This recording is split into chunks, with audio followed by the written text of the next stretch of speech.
शेरू एक बदसूरत और हारा हुआ इंसान था जिसने अपनी नौकरी और जीने की इच्छा खो दी जब एक लड़की ने उसे छेड़छाड़ी का झूठा इल्जाम लगाया। लेकिन जब उसे दूसरी दुनिया में जाने का मौका मिला तो उसने अपनी शक्ल और लड़कियों को छूने की क्षमता को कुर्बान करके अनंत शक्ति हासिल की जो उसे भगवान बना दिया। शेरू हमेशा से बदसूरत था लेकिन कभी बुरा इंसान नहीं था। वह एक साधारण ऑफिस वर्कर था जिसने अपनी बदसूरती को अपने रास्ते में नहीं आने दिया और ईमानदारी से जिंदगी जी। उसने हर किसी का सम्मान किया और एक साधारण सामाजिक जिंदगी थी। लेकिन सब कुछ तब बदल गया जब एक महिला ने ट्रेन में उसे छूने का झूठा इल्जाम लगाया। सिर्फ इसलिए कि वह बदसूरत था, किसी ने उसकी बात नहीं मानी। मामला कोर्ट तक पहुंचा। शेरू ने मामला सुलझाने के लिए जुर्म कबूल कर लिया और एक छोटा जुर्माना भर दिया। लेकिन उसका प्लान उल्टा पड़ गया और उसे नौकरी से निकाल दिया गया क्योंकि वह एक सिद्ध छेड़छाड़ी बन गया। कुछ साल बाद उस महिला को एक ठगी के मामले में गिरफ्तार किया गया। उसे पैसे की जरूरत नहीं थी बल्कि वह जानबूझकर बदसूरत मर्दों को फंसाती थी। शेरू गुस्से से भर गया लेकिन उस घटना के ट्रॉमा की वजह से कुछ नहीं कर सका। उसका आत्मविश्वास चला गया और नौकरी नहीं मिली। वक्त के साथ हालत और खराब हुई और शेरू एक नौकरीहीन बंद कमरे में रहने वाला बन गया। उसने अपनी और अपने माता पिता की बचत खा डाली। एक दिन उसने अपने इलाके में लोगों के गायब होने की खबर पढ़ी। वह भी गायब होना चाहता था लेकिन खबर के कमेंट्स में उसे एक शख्स मिला जो दावा करता था कि वह दूसरी दुनिया में गया था। उसने कहा कि उसने शुरुआत में अपनी स्टेट पॉइंट्स गलत बांटी और आधी जिंदगी कुर्बान करके वापस धरती पर आ गया। शेरू ने हंसी उड़ाई लेकिन वह इतना हताश था कि उसने उस शख्स के दिए इंस्ट्रक्शंस फॉलो करने का फैसला किया। उसने खिड़की की तरफ मुंह करके हाथ उठाए। फिर जब घड़ी 12 बजी उसका लैपटॉप स्क्रीन अपने आप बदल गई और पूछा कि क्या वह नई जिंदगी शुरू करना चाहता है। शेरू को लगा कि यह वायरस है लेकिन मजाक में उसने नेक्स्ट क्लिक किया। अगली स्क्रीन ने दिखाया कि नई जिंदगी में वह 16 साल का होगा और अपनी शक्ल में कितने पॉइंट्स डालना चाहता है। हमेशा बदसूरत रहने की वजह से शेरू ने वैल्यू 5 से घटाकर 255 कर दी जिससे उसे ढेर सारे बोनस स्टेट पॉइंट्स मिले। सिर्फ ये शेरू को पता चला कि जितनी नकारात्मक खूबियां वह चुनता है उतने ज्यादा स्टेट पॉइंट्स मिलते हैं। उसने तुरंत ऐसी चीजें टाइप की जो कोई नहीं चाहेगा, जैसे अपनी इनकम 10,000% कम करना और हर बार लड़की को छूने पर 10% HP खोना। आखिरी शर्त में उसने लिखा कि अगर वह अपनी वर्जिनिटी खोता है तो उसकी जिंदगी खत्म हो जाएगी और सिस्टम उसे 100 ट्रिलियन बोनस स्टेट पॉइंट्स देगा। लेकिन शेरू को पॉइंट्स बांटने का मौका नहीं मिला क्योंकि टाइमर 0 हो गया और वह दूसरी दुनिया में चला गया। जब वह जागा तो पाया कि उसकी शक्ल पिछले जन्म से भी बदसूरत हो गई है। ऊपर से वह औसत अमेरिकी से 2 गुना भारी हो गया। तभी और लोग वहां पहुंचे और शेरू को 2 लड़कियों को अंडरवियर में देखकर शर्मिंदगी हुई। हैंडसम लड़के ने अपनी शर्ट उतारी और एक ठंडी लड़की को दे दी। शेरू भी जेंटलमैन बनने की कोशिश की और ऐसा ही करने लगा। लेकिन दूसरी लड़की ने मना कर दिया क्योंकि उसे बदसूरत मोटे का पहना हुआ सामान नहीं चाहिए था। फिर भी हैंडसम लड़के ने अपना नाम साई बताया। गौरी लड़की ने नाम नहीं बताया और दूसरी लड़की ने अपना नाम सिक्का बताया। सब 16 साल के थे लेकिन शेरू को उनकी उम्र में विश्वास नहीं हुआ। साई ने लीड लिया और बताया कि सब उसी तरीके से यहाँ आए हैं। लेकिन बातचीत के बीच शेरू ने दोस्ती की नहीं बल्कि कमरे की तलाशी लेने का फैसला किया। उसने दराज खोली और एक सोने का सिक्का मिला जो छूते ही गायब हो गया। उसे याद आया कि उसने इनकम कम करने की शर्त रखी थी तो पैसा चला गया। फिर साई आया और बोला कि उन्हें साथ में संसाधन ढूंढने चाहिए। जल्दी ही उन्हें हथियार, कपड़े और कुछ सिक्के मिले। शेरू को लगा कि छोटे कपड़े उस पर फिट नहीं होंगे लेकिन वे जादुई थे और हर किसी के शरीर के हिसाब से ढल गए। फिर लड़कियों ने सिक्के बांटने का फैसला किया लेकिन कहा कि 8 लोगों के लिए सिर्फ 7 सिक्के हैं। उन्होंने शेरू पर इल्जाम लगाया कि उसने 8वां सिक्का चुराया। शेरू को एहसास हुआ कि वे सही हैं तो उसने सारे सिक्के उन्हें दे दिए। साई ने कहा कि यह गलत है लेकिन सिक्का बोली कि शेरू ने ढूंढने में मदद नहीं की तो सिक्के उनके ही रहे। शेरू को सिक्का पहले से ही खराब लग रही थी लेकिन उसने इग्नोर किया। फिर साई ने पूछा कि क्या शेरू कुल्हाड़ी ले सकता है सिक्कों के बदले। सिक्का इसके खिलाफ थी और सेजी ने कहा कि वह अकेले फैसला नहीं ले सकता। उसने बताया कि पिछले जन्म में वह स्वार्थी था और कम्युनिकेशन की दिक्कत थी, अब वो बदलना चाहता है। उसने शेरू को भी कहा कि उसके पास भी कुछ दिक्कतें हैं, उसे उनसे उबरना चाहिए। आखिर में उन्होंने हथियार बांटने के लिए स्टोन पेपर सिजर्स खेला। शेरू हर बार हारा और उसे सिर्फ लकड़ी का डंडा मिला। फिर साई ने कहा कि साहसिक सफर की शुरुआत के लिए हाथ मिलाना चाहिए, लेकिन शेरू ने मना कर दिया क्योंकि वो जोखिम नहीं लेना चाहता था। जल्दी ही उन्हें एक नक्शा मिला और वे नजदीकी शहर की तरफ चल पड़े। लेकिन जैसे ही दरवाजा खुला, एक छोटा गॉब्लिन हमला करने को तैयार था। साई ने तेजी से कदम उठाया और एक ही वार में गॉब्लिन को मार डाला, लेकिन फिर उसे और गॉब्लिन्स आते दिखे। साई ने लीड लिया और गोरी लड़की को फ्रंट लाइन सपोर्ट करने को कहा, जबकि सिक्का ने तीर चलाने की तैयारी की। उसने शेरू से सिक्का की रक्षा करने को कहा और गॉब्लिन्स को एक एक करके हराने लगा। लेकिन सिक्का बिल्कुल नौसिखिया थी, जो तीर की डोरी तक नहीं बांध पाई। शेरू उसे जज कर रहा था कि पीछे से एक गॉब्लिन ने हमला कर दिया। उसने उसे एक ही वार में खत्म करने की कोशिश की, लेकिन पाया कि वह बहुत कमजोर है। छोटा गॉब्लिन उसे पीछे धकेल रहा था। शेरू को हैरानी हुई कि 100 ट्रिलियन स्टेट पॉइंट्स के बावजूद वह इतना कमजोर क्यों है। फिर उसे याद आया कि पॉइंट्स बांटने का वक्त नहीं मिला था। उसने अपने मौजूदा स्टेट्स से लड़ाई लड़ी और अगले वार से गॉब्लिन को हरा दिया। तभी एक स्टेटस विंडो खुली और उसे पता चला कि एक गॉब्लिन मारने से वह लेवल 32 पर पहुंच गया, क्योंकि उसका 10,000% एक्सपी बोनस था। इसी बीच सेजी और गोरी लड़की भी लेवल अप हुई और अपनी स्टेट पॉइंट्स स्ट्रेंथ और स्टेमिना में डाली।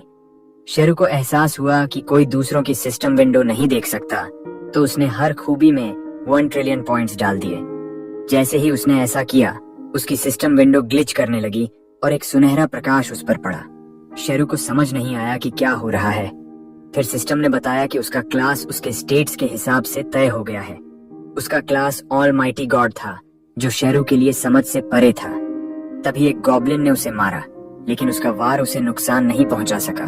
शेरू ने अपनी ताकत आजमाने की सोची और उंगली के एक झटके से गॉब्लिन को स्ट्रेटोस्फेयर तक भेज दिया। किसी ने ये नहीं देखा और सोचा कि ये हवा का झोंका था। साई और गोरी लड़की गॉब्लिन्स का शिकार करती रहीं, लेकिन सिक्का अभी भी तीर की डोरी बांधने में जूझ रही थी। उसकी आंखों में आंसू आ गए और शेरू को उस पर तरस आया। उसने दिखावा किया कि उसे तीर चलाने का शौक है और उसे तुरंत डोरी बांधनी है। सिक्का ने बिना शक उसे तीर दे दिया और शेरू ने अपनी 1 ट्रिलियन डेक्सटेरिटी से एक झटके में डोरी बांध दी। सिक्का प्रभावित हुई और उससे एक तीर चलाने को कहा। शेरू ने अपने क्लास के साथ आए स्किल्स में से थंडर एरो आजमाया, लेकिन तीर गॉब्लिन्स की जगह आसमान में चला गया। शेरू को लगा कि उसका निशाना खराब है। फिर अचानक एक विशाल जादुई चक्र आसमान में दिखा और एक भव्य थंडर ड्रैगन निकला, जो जमीन पर गिरकर सारे गॉब्लिन्स को मार डाला। सब हैरान थे, लेकिन शेरू ने कहा कि वह तीरंदाजी क्लब में था, जहां ये सिखाया जाता है। सिक्का फिर से मान गई और लड़ाई में साथ देने लगी, लेकिन उसने बिना निशाना लिए तीर चलाए। साई और गौरी लड़की ने बाकी गॉब्लिन्स को खत्म कर दिया। थोड़ी देर बाद वे शहर पहुंचे। बाकी लोग खाने की तरफ दौड़े, लेकिन शेरू ने अकेले रहने का फैसला किया, क्योंकि एक बदसूरत हारा हुआ इंसान को अकेलेपन की जरूरत होती है। वह फव्वारे के पास बैठा और भूख महसूस की। तभी एक बिल्ली आई। वह उसे सहलाने जा रहा था, लेकिन रुक गया, क्योंकि उसे डर था कि कहीं ये मादा ना हो और छूने पर 10% एचपी खो जाए। तभी सिक्का वहां पहुंची और शेरू इतना घबराया कि पानी में गिर गया। बाहर निकलने के बाद सिक्का ने बताया कि उसने उसके लिए बर्गर खरीदा, क्योंकि उसे पता था कि शेरू टूटा हुआ है और वो उसकी मदद के लिए शुक्रिया अदा करना चाहती थी। शेरू को उसकी नजरिया अच्छा लगा और उसने बड़ा बर्गर ले लिया, लेकिन अचानक उनकी उंगलियां छू गईं और शेरू को जोर का झटका लगा, जिससे उसने बर्गर फेंक दिया। उसे 48 ट्रिलियन डैमेज हुआ, जो दुनिया को 300 बार तबाह कर सकता था। लेकिन बड़ी परेशानी ये थी कि सिक्का को लग रहा था कि शेरू ने जानबूझकर बर्गर फेंका। फिर भी शेरू ने अपने पुराने सेल्समैन स्किल्स का इस्तेमाल किया और बोला कि वो घबराया क्योंकि सिक्का बहुत खूबसूरत है। उसने कहा कि वो उसका बर्गर खाएगा और सिक्का ने कहा कि वो गंदा हो गया है। उसने अपना बर्गर उसे दे दिया क्योंकि वो वाकई शुक्रगुजार थी। शेरू ने उसकी कृतज्ञता स्वीकार की। बर्गर खाते वक्त साई और गौरी लड़की वहां पहुंचे और शेरू ने सोचा कि वो तब तक रुकता है जब तक सिक्का का बर्गर का पैसा चुकता नहीं करता। थोड़ी देर बाद सिक्का तीर खरीदने दुकान गई, क्योंकि उसके तीर बहुत जल्दी खत्म हो जाते हैं। उसने दुकानदार से बार बार तीर मांगे और कहा कि वो काफी अमीर है, लेकिन दुकानदार ने कहा कि उसका बैग भर चुका है। शेरू भी उसके साथ था और मदद करना चाहता था, लेकिन ये नहीं बता सका कि वो कभी भी तीर बना सकता है। बाहर आने पर साई और गोरी लड़की एक अच्छी जगह का इंतजाम करके लौटे। शेरू ने कहा कि वो पार्क में सोएगा क्योंकि उसके पास पैसे नहीं हैं, लेकिन सिक्का ने कहा कि वो उसके कमरे का खर्च उठाएगी। शेरू ने मना किया, लेकिन सिक्का ने महिला कार्ड खेला और पूछा कि क्या वो लड़की के पैसे लेने से मना कर रहा है। शेरू को जवाब देने का मौका नहीं मिला क्योंकि सिक्का ने उसका हाथ पकड़ लिया और खींचने लगी। चूंकि वो कपड़ों के जरिए छू रही थी, उसे नुकसान नहीं हुआ। रात को शेरू सोचने लगा कि वो यहाँ नहीं रह सकता क्योंकि फिर सिक्का और बाकियों का कर्ज बढ़ेगा। अगली सुबह साई और बाकी लोग उठे तो टेबल पर स्वादिष्ट कुकीज और खाना देखा। शेरू ने कहा कि वो सब खा लें क्योंकि वो अकेले नहीं खा सकता।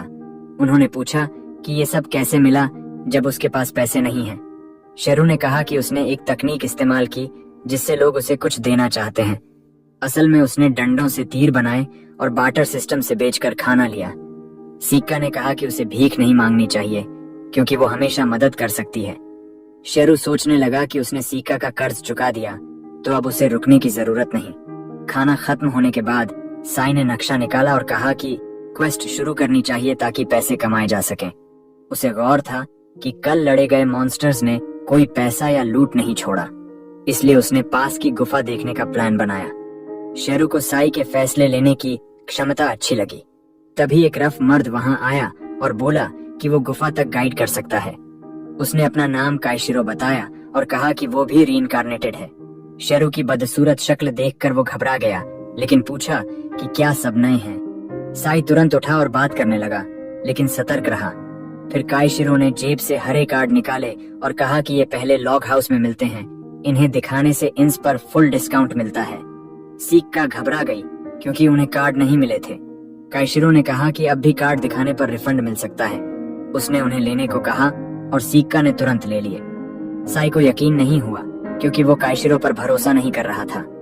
शेरू को भी शक था कि काइशिरो नौसिखियों का फायदा उठाने वाला है, लेकिन उसने सोचा कि हालात बिगड़े तो वो संभाल लेगा। साई ने फैसला लिया और काइशिरो को गाइड बनाने को कहा क्योंकि उन्हें जानकारी और जल्दी लेवल अप करने का तरीका चाहिए। काइशिरो ने ग्रुप को गुफा तक ले जाने लगा। जल्दी ही कुछ गॉब्लिन्स वहां आए। सिक्का ने तुरंत तीर चलाने शुरू किए, लेकिन एक भी निशाना नहीं लगा। शेरू निराश हुआ और काइशिरो ने सिक्का को सलाह दी कि वो तीर को 1 मिलियन येन का समझकर चले। अपनी दौलत पर गर्व के बावजूद इस सोच से सिक्का सावधान हुई और एक गॉब्लिन को सटीक वार से मारा। इसके बाद वे आगे बढ़े और शेरू को हैरानी हुई कि काइशिरो सचमुच अच्छा गाइड है। फिर काइशिरो ने हथियार इस्तेमाल करने का तरीका सिखाया और सिक्का फिर से बिना सोचे तीर चलाने लगी। काइशिरो ने शेरू से पूछा कि वो प्रैक्टिस क्यों नहीं कर रहा। शेरू ने कहा कि उसके पास अभी सही स्किल नहीं है। काइशिरो को लगा कि स्टाफ से लेवल अप करना मुश्किल है, लेकिन उसने हिम्मत न हारने को कहा क्योंकि स्टाफ का आखिरी स्किल शानदार होता है। शेरू को यह पहले से पता था क्योंकि तीर बनाने के लिए जंगल में गया था, जहां एक विशाल ऑर्क से टकराया और सबसे ताकतवर स्किल आजमाने की सोची, लेकिन सिस्टम ने चेतावनी दी कि ये स्किल 200 किमी के दायरे में सबको खत्म कर देगा और 15 लाख लोग मर जाएंगे, तो उसने उसे कैंसिल कर दिया। फिर काइशिरो ने अपनी कहानी बताई कि वो एक मरकरी ग्रुप में था, लेकिन लीडर राजा बन गया और वो पीछे रह गया। उसने राजा की तारीफ की कि वो लेवल 80 पर है और सारी स्टेट्स 580 से ऊपर हैं, जो शेरू के लिए बहुत कमजोर था। इसके बाद वे गुफा पहुंचे, जो प्राचीन खंडहर जैसी लग रही थी। सब उत्साहित थे, लेकिन सिक्का डर गई। गुफा में पहुंचकर उसे चूना पत्थर के नुकीले हिस्से पसंद आए और काइशिरो ने मना किया क्योंकि वो खतरनाक है। शेरू सोचने लगा कि क्या सिक्का सचमुच बच्ची है। साई ने उसे समझदारी से पूछा और बताया कि वो पिछले जन्म में 30 साल का था। सिक्का ने कहा कि असल जिंदगी में वो 17 साल की है और कॉलेज की तैयारी कर रही थी। सेजी ने अपनी पढ़ाई के बारे में बताया और शेरू को एहसास हुआ कि सिक्का पढ़ाई में स्मार्ट है। फिर उन्होंने कुछ मॉन्स्टर बैट्स से लड़ाई की और बॉस रूम तक पहुंचे। सिक्का को समझ आया कि हर कदम सोच समझकर उठाना चाहिए। काइशिरो ने कहा कि वो बॉस रूम में न जाए क्योंकि अभी तो वो मर जाएगी। सिक्का पीछे हट गई और साई ने दिन खत्म करने का फैसला लिया। उसने काइशिरो का शुक्रिया अदा किया और वो बोला कि साई अच्छा लीडर बनेगा, लेकिन जाने से पहले उसने नए लोगों के लिए एक खास इवेंट रखा और उन्हें कॉन्फ्रेंस रूम में पार्टी के लिए ले गया। उसने कहा कि किसी और ने यह सुरक्षित जगह बनाई जहां कोई मॉन्स्टर या जादू नहीं पहुंच सकता और वहां चिप्स और ड्रिंक हैं। शेरू ने अपने जहर डिटेक्शन स्किल से पता लगाया कि कैन की किनारी पर नींद की दवा लगी है। सौभाग्य से साई ने ऑफर ठुकरा दिया, लेकिन कायशिरो उदास दिखा और माफी मांगी तो साई ने उसके इरादे पर भरोसा कर लिया। शेरू को साई की भोलीपन से थोड़ा गुस्सा आया। फिर सबने खाना पीना शुरू किया और शेरू ने बातचीत से ध्यान भटकाया ताकि वो एंटीडोट जादू चला सके। उसने पूछा कि सबने पिछले जन्म में क्या किया था और कमरे का माहौल गंभीर हो गया। शेरू को एहसास हुआ कि सब अपनी पुरानी जिंदगी से भागे थे, वो भी शामिल था। फिर साई ने थोड़ा अपने बारे में बताया। उसने कहा कि स्कूल से बोर होकर उसने अपनी कंपनी सक्सेस लाइफ शुरू की। शेरू को याद आया कि वो एक बार उस कंपनी में सेल्स पिच करने गया था और सीईओ साई जैसा लगता था। साई ने भी उसे याद किया क्योंकि शेरू का प्रभाव पड़ा था। उसने नाम नहीं बताया, लेकिन कहा कि एक सेल्समैन बिना अपॉइंटमेंट के आया और महंगा कॉपियर बेचने की कोशिश की। उसने मोल भाव किया, लेकिन सेल्समैन ने मुस्कुराने और विश्वास दिलाने की बात कही। प्रेरित होकर साई ने कर्मचारियों को कंपनी संभालने दी। कंपनी चल निकली, लेकिन फिर उसने स्टाफ को एआई से बदल दिया और कंपनी डूब गई। वो उदास हो गया और लगा कि सेल्समैन के मौके को बर्बाद कर दिया। इसलिए यहाँ आने पर उसने वादा किया कि किसी को नीचे नहीं होने देगा। अचानक उसने बताया कि सेल्समैन का नाम भी शेरू था, लेकिन मोटा शेरू ने नाटक किया कि वो सेल्समैन नहीं है। थोड़ी देर बाद दवा की वजह से सब सो गए और कायशिरो ने अपने गुंडों को बुलाया। शेरू सिर्फ दिखावा कर रहा था ताकि सही वक्त पर गुंडों से निपट सके। गुंडों ने सबको हथकड़ी लगाई। शेरू कुछ करने जा रहा था कि साई उठा और गुंडों से अपनी टीम को नुकसान न पहुंचाने को कहा। कायशिरो ने उसे गंभीरता से नहीं लिया क्योंकि साई खड़ा भी मुश्किल से हो रहा था। शेरू ने अपनी ताकत का इस्तेमाल नहीं किया ताकि साई नुकसान में न आए। सौभाग्य से साई ने गुंडों से भिड़ंत की और दीवार से टकरा गया। कायशिरो ने कहा कि प्रोडक्ट्स को नुकसान न पहुंचे क्योंकि इससे कीमत कम होगी। साई को यह सुनकर गुस्सा आया। उसने कहा कि यहाँ आने वाले लोग पहले से टूटे हुए होते हैं और दूसरा मौका मिलने पर लोग जैसे कायशिरो उन्हें नीचे धकेलते हैं। कायशिरो ने कहा कि वो किसी की सुनने वाला नहीं है और गुंडों को काम करने को कहा। शेरू ने फैसला लिया कि अब उसकी बारी है। उसने गुंडों पर कूदकर उन्हें अपने वजन से कुचल दिया। उसने साई को लड़कियों को लेकर भागने को कहा, लेकिन साई ने मना कर दिया।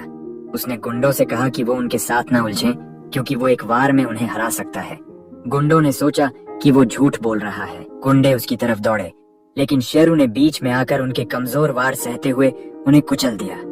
कायशिरो ने कहा कि पहले जंपिंग स्वर से निपटे। साई ने उसे भागने को कहा, लेकिन गुंडों ने शेरू पर कूद पड़े। नुकसान नहीं हुआ, लेकिन एक गुंडे ने उसकी नाक में उंगली डाल दी। अचानक साई के हाथ से चमक निकली और उसने गुंडों को पीछे हटने को कहा। उसने कहा कि ये उसका लाइट ऑफ ट्रुथ स्किल है जो गुस्से में एक्टिवेट होता है। गुंडों ने पूछा कि ये कौन सा स्किल है और साई ने बताया कि उसने वादा किया था कि दोस्तों को नीचे नहीं होने देगा। इस वादे से उसे बोनस पॉइंट्स मिले और उसने इस स्पेशल स्किल में डाले। उसने गुंडों को आखिरी मौका दिया, लेकिन कायशिरो ने कहा कि वो उसका हाथ काट देंगे। शेरू ने सोचा कि साई का वार देखा जाए, तो उसने उसे शील्ड बनाया।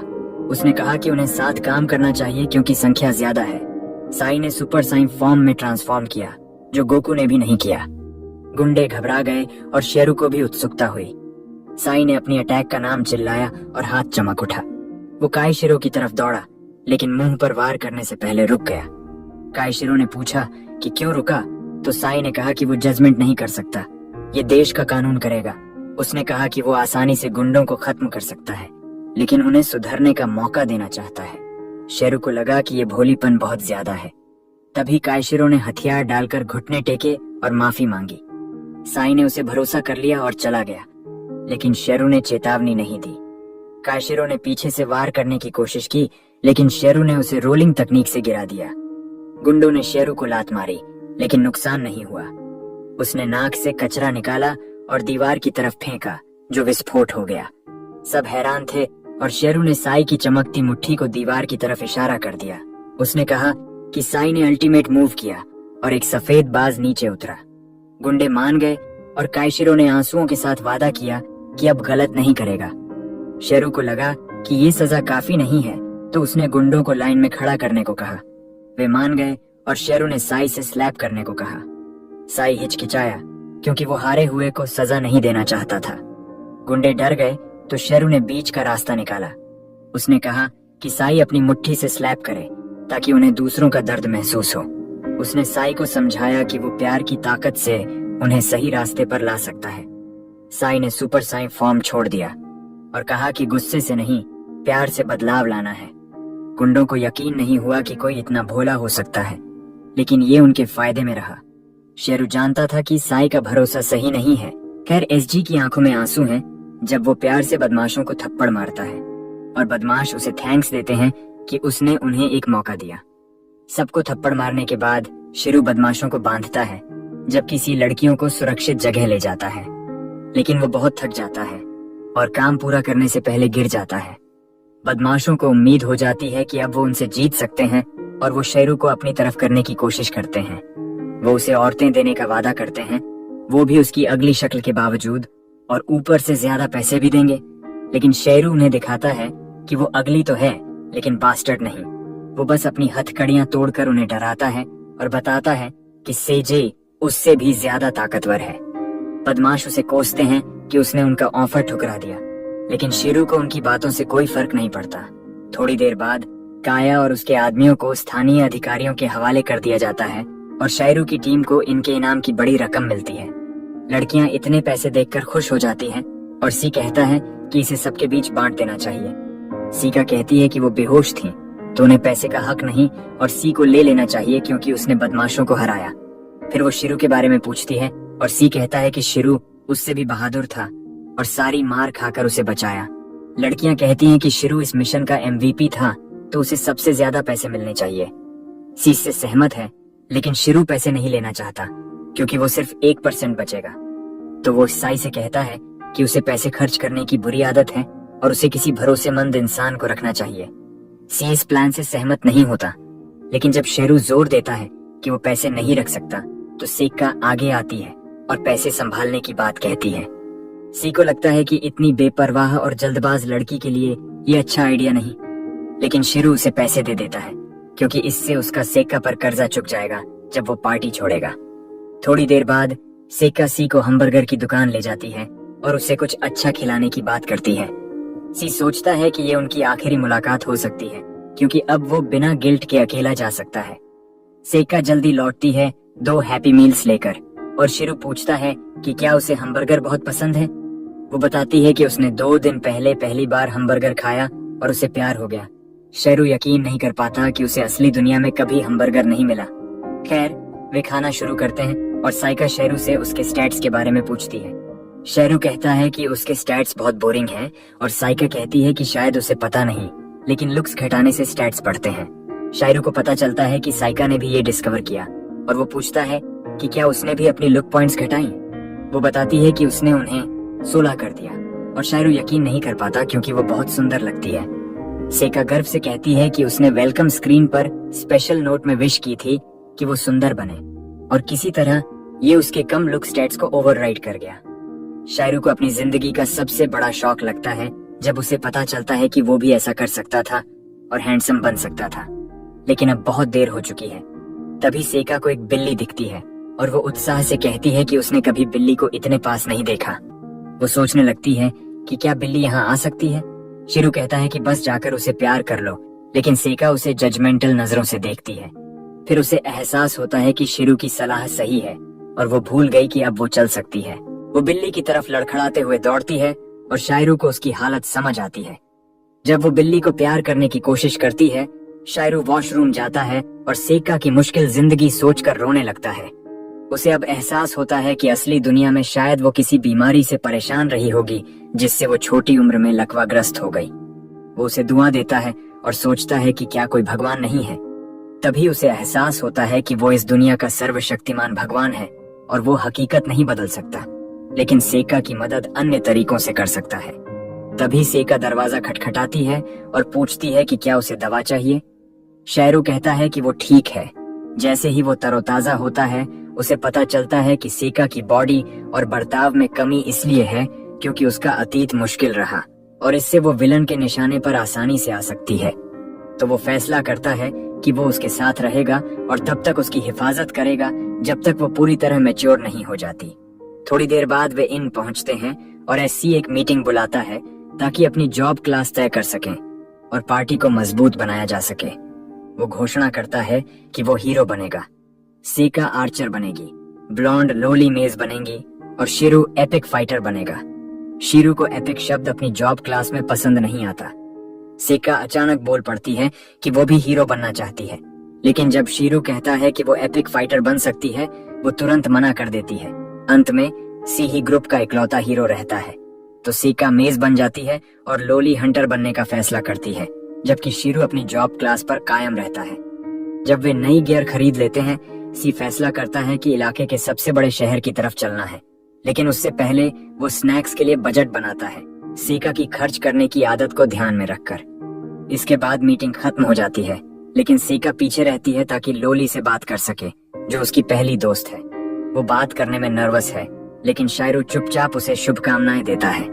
सेका आखिरकार हिम्मत जुटाती है और उसे जंप रोप खेलने के लिए पूछती है। कहती है कि उसने इसके लिए प्रैक्टिस की है। लोली मान जाती है और दोनों लड़कियां कपड़े बदलने चली जाती हैं ताकि खेल सकें। उधर शायू सोचता है कि बात कैसे यहाँ तक पहुंची। पहले जब वो सेका के साथ शॉपिंग पर था, वो एक कूल हथियार खरीदना चाहती थी, लेकिन शिरू ने उसे खतरनाक चीजें लेने से रोका, कहकर कि सिर्फ एपिक फाइटर्स ही ऐसा इस्तेमाल करते हैं। लेकिन वो ननचुक पर अड्डी रही। फिर शिरू और दुकानदार की अजीब सी साझेदारी से वो स्किपिंग रोप लेने पर राजी हो गई। दुकान से निकलते ही शेरू ने उसे रोप इस्तेमाल करना सिखाया और वो जल्दी सीख गई, लेकिन उसका ध्यान ब्लॉन्ड लड़की की तरफ चला गया और वो उससे दोस्ती करना चाहती थी, भले ही उसका नाम नहीं जानती। शायरियों ने उसे दोस्ती के कुछ तरीके सुझाए, जो उसे वर्तमान तक ले आया, जहां वो दोनों लड़कियों को खेलते देख रहा है। ब्लॉन्ड लड़की सेका से रोप स्किपिंग सीख लेती है, लेकिन जब नाम का टॉपिक आता है, वो अचानक रुक जाती है। सीकर समझ जाता है कि वो अपना नाम शेयर नहीं करना चाहती और कहता है कि उसने शायू के साथ पहले इस पर चर्चा की थी और री नाम सोचा था। ब्लॉन्ड लोली सुनकर चुप हो जाती है और फिर रोप स्किपिंग शुरू करती है। आखिर में बहुत ऊंची छलांग लगाती है। सब हैरान हो जाते हैं और भीड़ जमा हो जाती है। उसे अपनी पार्टी में शामिल करने की पेशकश करती है। सेका पास जाने की कोशिश करती है, लेकिन सब उसे इग्नोर करते हैं और एक लड़का उसे धक्का दे देता है। वो रोने लगती है और शिरू को उसे बचाने के लिए आगे आना पड़ता है। लोग उसे मॉन्स्टर कहते हैं, लेकिन री कहती है कि वो उनकी पार्टी का मेंबर है। वो सेका की चिंता भी करती है और कहती है कि वो उसे खुश करने के लिए ट्रिक दिखाना चाहती थी। शायरू कहता है कि बस जवाब दे देना काफी था। री को गिल्ट महसूस होता है और वो रोती हुई भाग जाती है। आखिर में शायरू को सेका को इन तक मनाना पड़ता है, लेकिन जैसे ही वो अपने कमरे में प्रवेश करने वाली होती है, उसे री का एक लेटर मिलता है जिसमें वो माफी मांगती है और निकनेम के लिए धन्यवाद देती है। सेका तुरंत उसे ढूंढने निकलती है, लेकिन शायरू ने पहले ही देख लिया था कि री कोने में छुपी है। वो उसे बाहर आने को कहता है और वो कहती है कि उसे प्राइवेट में बात करनी है। वो कहता है कि बाद में उसे कोर्ट न ले जाए और फिर कमरे में जाता है जहां री एक फ्लाइंग ग्रेवल से माफी मांगती है। शिरू को समझ नहीं आता कि वो उससे क्यों माफी मांग रही है, लेकिन री बताती है कि उसे उसका पूरा कानूनी नाम पता है और वो सी की बातों वाला सेल्समैन भी है। शिरू को झटका लगता है, लेकिन वो अभिनय बनाए रखता है और पूछता है कि वो ऐसा क्यों सोचती है। वो बताती है कि उसने स्पेशल एबिलिटी चुनी थी जिसमें दूसरों की स्टेटस विंडो पढ़ने की शक्ति है, जिसमें असली नाम, स्टैट्स और स्पेशल नोट भी दिखते हैं। शायरू घबरा जाता है क्योंकि री ने उसके इंसेल जैसे नोट्स पढ़ लिए हैं और वो फेस पाल्म करता है, पूछता है कि वो क्या चाहती है। वो कहती है कि ये सेका से जुड़ा है और पूछती है कि क्या उसे पता है कि उसकी बॉडी पिछले जन्म में लकवाग्रस्त थी। वो हाँ में जवाब देता है और फिर री अचानक कहती है कि वो ही सेका को तोड़ने वाली थी और वो अपने पापों की सजा भुगतने आई है। जैरियो को जिज्ञासा होती है और वो पूछता है कि उसने सेका के साथ क्या किया। री बताती है कि पिछले जन्म में वो एक प्रोग्राम का हिस्सा थी जो लोगों की जिंदगी बदलने का लक्ष्य रखता था। सेका उन बच्चों में से एक थी जिनके साथ वो काम कर रही थी और वो सचमुच उसकी जिंदगी बेहतर करना चाहती थी। लेकिन एक दिन उनके बिल्डिंग में विस्फोट हो गया और सेका गंभीर रूप से घायल हो गई। री रोने लगती है और कहती है कि वो हादसे को रोक नहीं पाई और सेका को बचा नहीं सकी।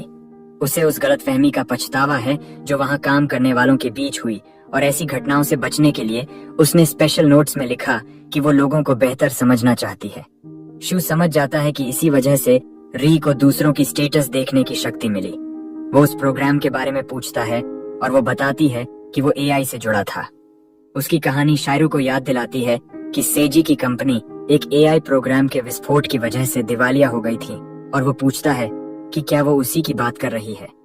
वो हाँ में जवाब देती है और बताती है कि वो दरअसल एसआई की बहन है, लेकिन यहाँ उसने अपना व्यवहार और पर्सनैलिटी पूरी तरह बदल लिया है, तो साई उसे पहचान नहीं पाएगा। शिरू को उसकी कहानी पर शक है, लेकिन री कहती है कि वो झूठ नहीं बोल सकती क्योंकि ये उसकी स्पेशल एबिलिटी की कीमत थी। वो महसूस करती है कि उनका एक साथ इस दुनिया में आना कोई इत्तेफाक नहीं, और उनके पिछले जन्म में भी उनका नसीब जुड़ा था। वो जानती है कि शायरू सेका को खुश करना और साजी को बेहतर एडवेंचरर बनाना चाहता है, और वो उसकी मदद करने की रिक्वेस्ट करती है। शायरू कहता है कि सी और सेका बहुत प्योर हैं और उन्हें इस दुनिया में सुरक्षित रहने के लिए उसकी जरूरत है। वो री के साथ काम करने के लिए तैयार हो जाता है और वो अपने बाल काट कर अपनी नीयत दिखाती है। शायरू को समझ नहीं आता कि इसमें क्या मतलब था, और री कहती है कि सी ने कहा था कि उसे छोटे बाल अच्छे लगते हैं। खैर, इसके साथ वे औपचारिक रूप से एक पैक्ट बनाते हैं ताकि अपने दोस्तों की मदद कर सकें। अगली सुबह वे राजधानी शहर की ओर जाने के लिए तैयार होते हैं और शीरू एक अजीब टर्टल गोट हाइब्रिड क्रीचर लाता है जो उनका सामान ढोएगा। री आखिरी में पहुंचती है और सेका के कहने पर कि उसे छोटे बाल अच्छे लगते हैं, वो भावुक हो जाती है। इसी के साथ उनकी यात्रा शुरू होती है और जल्दी ही उन्हें कुछ मॉन्स्टर्स मिल जाते हैं। सेका अपनी आइस मैजिक से एक को मार गिराती है, और जब दूसरा उस पर हमला करता है, सी उसे बचाता है, जबकि री उनकी पीठ संभालती है। वे जल्दी ही मॉन्स्टर्स से निपट लेते हैं और सेका अपनी मैजिशियन स्किल शायरू को दिखाती है, जो बस सर हिलाकर कहता है कि वो अच्छी है। सी कहता है कि सूरज ढल रहा है तो कैंप करने की जगह ढूंढनी चाहिए, और सब मान जाते हैं। वे वलीरिया शहर की तरफ जा रहे हैं और सेका की एडवेंचर की चाह ने उन्हें पहाड़ों से जाने को मजबूर किया, जो खतरनाक मॉन्स्टर्स से भरे हैं और वहां कोई इन नहीं है। लकीली उन्हें एक खोखला पेड़ मिलता है जहां रात बिता सकते हैं। सेका इससे बहुत खुश होती है। सी पूछता है कि क्या वो फायरवुड इकट्ठा करना चाहेगी या फिशिंग, और सेका कॉन्फिडेंटली कहती है कि वो नदी से सबसे बड़ा मछली पकड़ेगी, लेकिन वो अपनी ही रोब में हुक फंसाती है। शीरू उसे छुड़ाता है और फिर उसे फिशिंग सिखाने ले जाता है, लेकिन उन्हें मछली के काटने का इंतजार करना पड़ता है। अचानक सेका अपनी क्राई बेबी आदत के बारे में बात करने लगती है और कहती है कि वो ज्यादा मैच्योर और शांत बनना चाहती है। शेरिफ कहता है कि ऐसा करने की जरूरत नहीं, क्योंकि रोना गलत नहीं है। वो बताता है कि लोग सिर्फ दुख से नहीं बल्कि अपने कंट्रोल से बाहर होने वाली भावनाओं से भी रोते हैं। वो अपने अतीत को याद करता है और कहता है कि लोग धीरे धीरे रोने की क्षमता खो देते हैं, जो उन्हें मजबूत होने से रोकता है। वो सेका से कहता है कि रोना छोड़ने की बजाय उसे ये सीखना चाहिए कि क्या चीज उसके दिल को छूती है। सेका ये सुनकर भी रोने लगती है।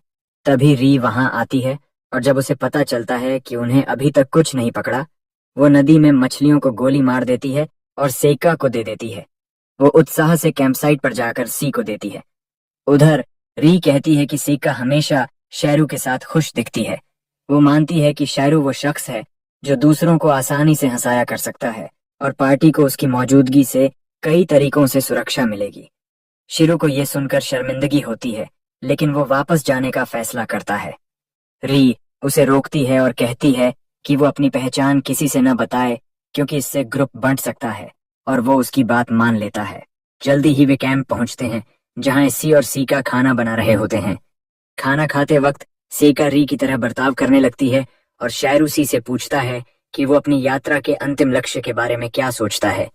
सी गंभीर हो जाता है और कहता है कि अब भी उनके पास कोई लक्ष्य नहीं है। वलेरिया पहुंचना उनका तुरंत लक्ष्य है, और ऐसा इस दुनिया और उसके प्रॉब्लम्स के बारे में जानना चाहता है ताकि आगे का प्लान बना सके। शिरू को उसकी सोच से प्रभावित होता है जब अचानक उसे झाड़ियों से आवाज आती है। एक बुरी तरह घायल और थकी हुई औरत जंगल से निकलकर गिर जाती है जैसे ही शेरू की टीम उसे नोटिस करती है। अपनी नींद में औरत सोचती है कि वो पहले कुछ बदमाशों से भाग रही थी। हालांकि वो इस दुनिया में रीइंकार्नेटेड थी, वो उनसे लड़ नहीं पाई, और उसने अपने स्पेशल नोट्स को इसके लिए दोषी ठहराया।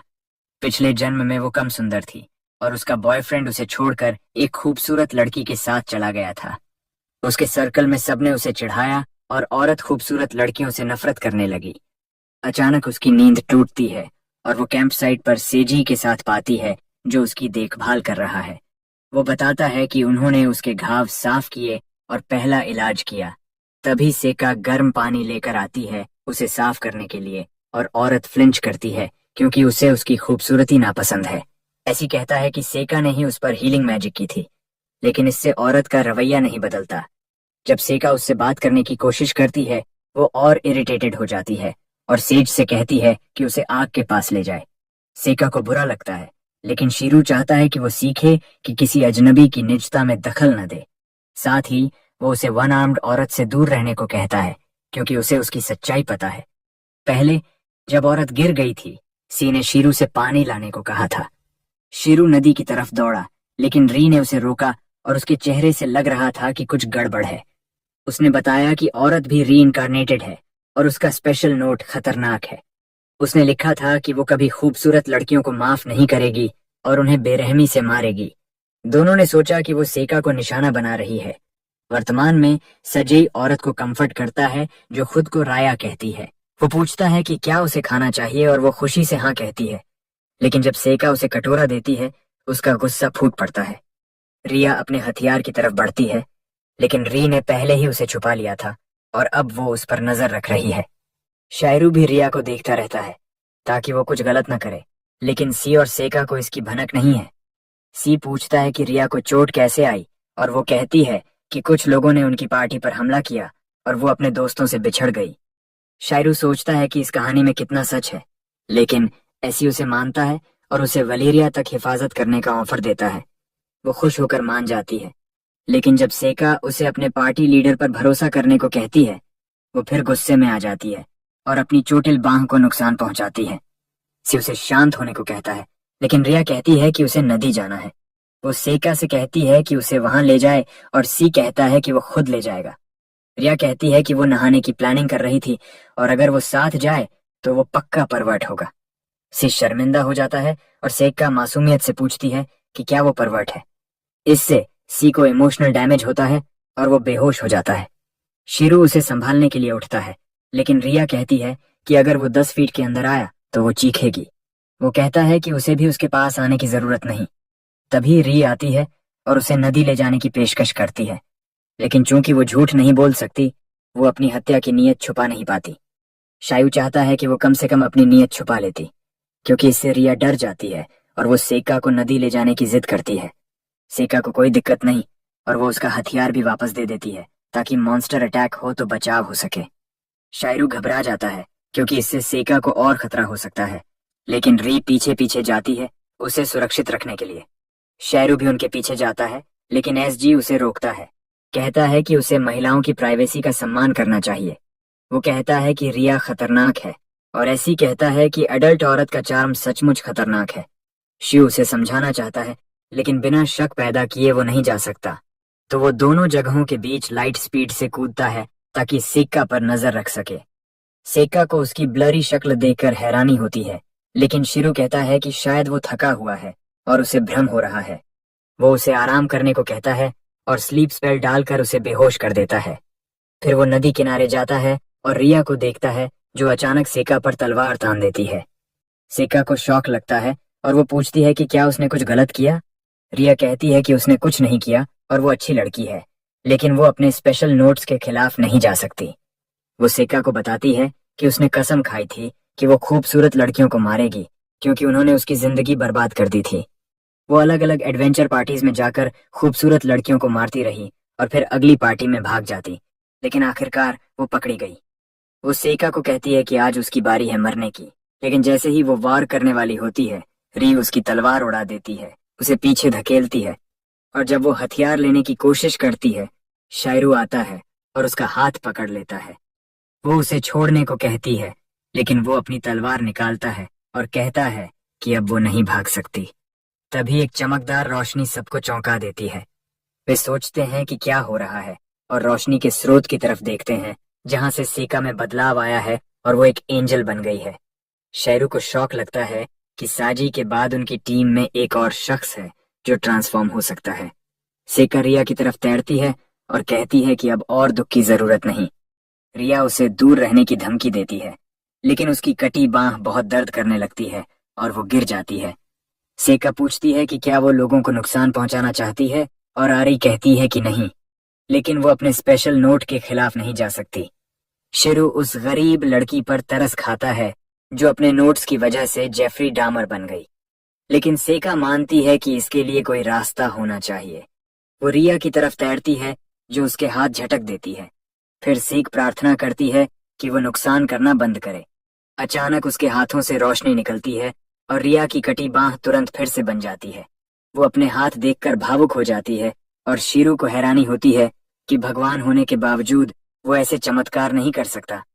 सेका अचानक बताती है कि उसने स्पेशल नोट्स में लिखा था कि अगर उसके दोस्तों को दर्द हो तो वो एंजल बनकर उन्हें ठीक करे और जो खो गया उसे वापस लाए। रिया रोने लगती है जब उसे पता चलता है कि सेका उसे दोस्त मानती है। फिर सेका अपने पिछले जन्म की बात करती है। वो कहती है कि उसके चेहरे पर भयानक निशान था और एक आंख भी खो चुकी थी। वो नहीं चाहती कि कोई ऐसा झेले। वो मानती है कि वो रिया के इमोशनल दर्द को ठीक नहीं कर सकती, लेकिन साथ मिलकर रास्ता ढूंढ सकते हैं। लेकिन रिया उसे दूर जाने को कहती है और उसे अगली कहती है। अचानक उसे अपनी हालत का हल दिखता है और वो कहती है कि सेका का रोता हुआ चेहरा अगली लगता है, इसलिए वो उसका निशाना नहीं रही। वो भाग जाती है, सेका को कंफ्यूज और दुखी छोड़कर। रिया का पीछा करती है कि वो क्या करेगी। फिर सेका अचानक अपनी नॉर्मल फॉर्म में लौटती है और गिर जाती है, लेकिन शुक्र है कि शैरू उसे पकड़ लेता है। उधर रिया एक सुनसान जगह ढूंढती है और पेड़ पर कुछ लिखती है। फिर अपनी तलवार चेहरे की तरफ ले जाती है, लेकिन शैरू वक्त पर पहुंचता है और तलवार को झटक देता है, क्योंकि आर ने उसे बताया था कि वो अपनी आंखें खराब करने की कोशिश कर रही है ताकि उसके नोट्स काम न करें। राया पूछती है कि क्या वो उसे मारने आया है, लेकिन शायरू कहता है कि वो इतना नीचे नहीं गिरा। वो बताता है कि अगर वो अपनी आंखें चोटिल करेगी, सेका दुखी होगी, लेकिन उसे उसकी वजह समझ आती है। तो वो उसे एक डील ऑफर करता है जिसमें वो अपनी विजन खोएगी लेकिन आंखें सुरक्षित रहेंगी। रिया पूछती है कि वो ऐसा कैसे कर सकता है और शिरू उसे ultimate dark element skill 5 finger underworld seal दिखाता है, जो 5 इंद्रियों में से एक को सील कर सकता है और बदले में उसे मजबूत बनाएगा। वो पूछती है कि वो ऐसा कौन है जो इतने ताकतवर स्पेल जानता है, और शीरू मजाक में कहता है कि वो एक बिजनेसमैन है जो खाने की कमी में है। वो बताता है कि ये स्पेल उसके पास सबसे अच्छा ऑफर है जो उसे अंधा करेगा लेकिन आंखों को नुकसान नहीं पहुंचाएगा। वो आगे कहता है कि ये स्पेल तब तक रहेगा जब तक कोई पावरफुल लाइट एलिमेंट स्पेल इसे तोड़ ना दे, तो शायद ये जल्दी खत्म नहीं होगा। रिया पूछती है कि वो सेका के लिए इतना क्यों कर रहा है, और उसका सबसे साफ अंदाजा है कि शायद इसीलिए क्योंकि वो सुंदर है। शीरू कहता है कि वो इतना सतही नहीं है और बताता है कि उसने अपने स्पेशल नोट्स में थोड़ी गलती कर दी थी। पहले वो किसी पर भरोसा नहीं कर पाता था, न ही अपनी पार्टी पर, लेकिन सेको ने उसकी अगली शक्ल के बावजूद उससे अच्छा बर्ताव किया, तो वो बस उसका कर्जा चुकाना चाहता है। रियरा कहती है कि अच्छी पार्टी में होना कितना अच्छा होगा और शेरू उसे अपनी टीम में शामिल होने का ऑफर देता है, क्योंकि ऐसी उसके हालात सुनकर उसे स्वीकार करेगा। लेकिन वो मना कर देती है क्योंकि उसने बहुत पाप किए हैं और अब वो अपनी राह बनाना चाहती है।